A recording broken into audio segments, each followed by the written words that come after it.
आनंदपुरी 2200 कोटीर लघु खनिज लुट घटना एवं पदारे पड़ी दांडरे गड़ुछि। गोटे टीप रे 15 मास धरी बेधकड़ पथर परिवहन होउछि। कागज पत्रर 1.5 वर्ष 13टी किंतु वास्तव में दिनकू 200 ट्रिप। केवल आनंदपुर उपखंड में रही सौरात्य मान 2200 कोटी टंकार लघु खनिज लुट होता अभियोग होइछि। केन्दुझर जिले में चली बेधकड़ लघु खनिज लुट उत्तोलन ठारू परिवहन पर्यंत सबुटी मोड़ी मकची होई पड़िछंती। खनन बा उत्तोलन अनुमति नथिबा सौरात मानंको चोरा चालाण हेउछि। बाली पत्थर मांकड़ा एवं मुरम सरकारी अधिकारी ठारू आरंभ करी नेता एवं लीजधारींकर महामेंटरे चली छाती थरा लघु खनिज तस्करी। केन्दुझर जिलार खनि दुर्नीति भली एबे बाली एवं पत्थर दुर्नीति चरम सीमारे पहुंची। गत 3 वर्ष ही लुट होइतिबा नै प्रकृति सुरक्षा मंच पक्षरु आज सांबादिक सम्मेलन रे अभियोग होइछि। घसीपुरा स्थित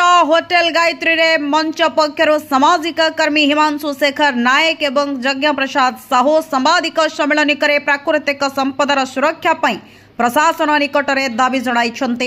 वर्ष भितरे आनंदपुर उपखंड रे केवल केन्दुझर जिला आनंदपुर उपखंड रे 2200 कोटी टंकार लघु खनिज संपद चोरी होइछि। प्रकृति को नष्ट करा जाइछि। प्रकृति को परवर्ती पीढ़ी पर्यंत सुरक्षित रखिया पई कोठी ना कोठी प्रशासन राजनैतिक नेता ये समस्ते मिली भगत करिकरी केन्दुझर जिलार प्राकृतिक संपद को बाली हो पत्थर हो मरम हो माकड़ा पत्थर हो ताको लुट करिया पई गोटे गला बाट खोली दैचंती। एवं जोठी 2024 मसिया जनवरी मास 1 तारिख रु मार्च मास 2025 भितर अर्थात 15 मास भितर गोटे गोटे घाट कहतु सैरात कहतु बा खादान कहतु गोटे टीपी रे 15 मास धरिकी कोठी बाली उठुची, कोठी 4टी टीपी रे पत्थर उठुची, कोठी 8टी टीपी रे माकड़ा पत्थर उठुची, कोठी 13टी टीपी रे 15 मास धरिकी बाली हो मरम हो माकड़ा पत्थर हो बा कला पत्थर हो जहाँ को आमे कहि परिबा चिप्स हो पत्थर हो ये चोरा चालाण होउची।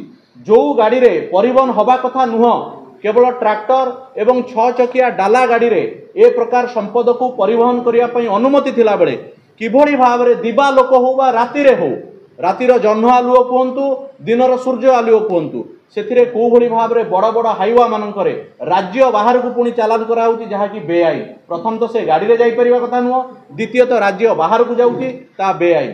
तृतीय ए समस्त खादान बाली खादान केवल मनीष हाथ में लोड करने कथा किंतु मेसीन माध्यम बाली घाटरू बाली उठुची। प्रतिदिन प्रति घाटरू जहाँ घाट अच्छी जोटी भी घाट नहीं बेआईन भाव में प्रति अंचल शह शह ट्रिप वर्तमान बाली हो पत्थर हो मेटाल हो उठुची। तेणुक आम अनुरोध करूँ सरकार को प्रशासन को यही 3 वर्ष भितर जो 2200 कोटी टंका पाखापाखि सरकार राजस्व हरैचंती कौ भली भाव में सैटेलाइट सर्वे करा जाऊ। 3 वर्ष रे कौ अंचल केते बाली उठी पत्थर जाइछि प्रकृति केते नष्ट होइछि क्षयक्षति आकलन करा जाऊ, परिवेश क्षति आकलन करा जाऊ, सेमानक उपरे जोरिमाना कसा जाऊ। जदि सेमानक विरुद्ध रे जोरिमाना कसा न जीव सेमानक बाबद रे कार्यानुष्ठान निया न जीव आमे बाध्य हबु प्रकृति सुरक्षा मंच पक्षरु सेमानक विरुद्ध रे परिवेश क्षयक्षति पाई एवं अंचलर दुर्दशा पाई सेमानक विरुद्ध रे ग्रीन ट्रिब्यूनाल हो हाईकोर्ट हो एथिरे मामला रुजु करिवो एवं परवर्ती पीढ़ी पई प्राकृतिक संपद को निश्चित भाव में आमे उपलब्ध करिया पई चेष्टा करिवो। केन्दुझरु गणेश्वर सांग रिपोर्ट ओडिया समाचार लाइव।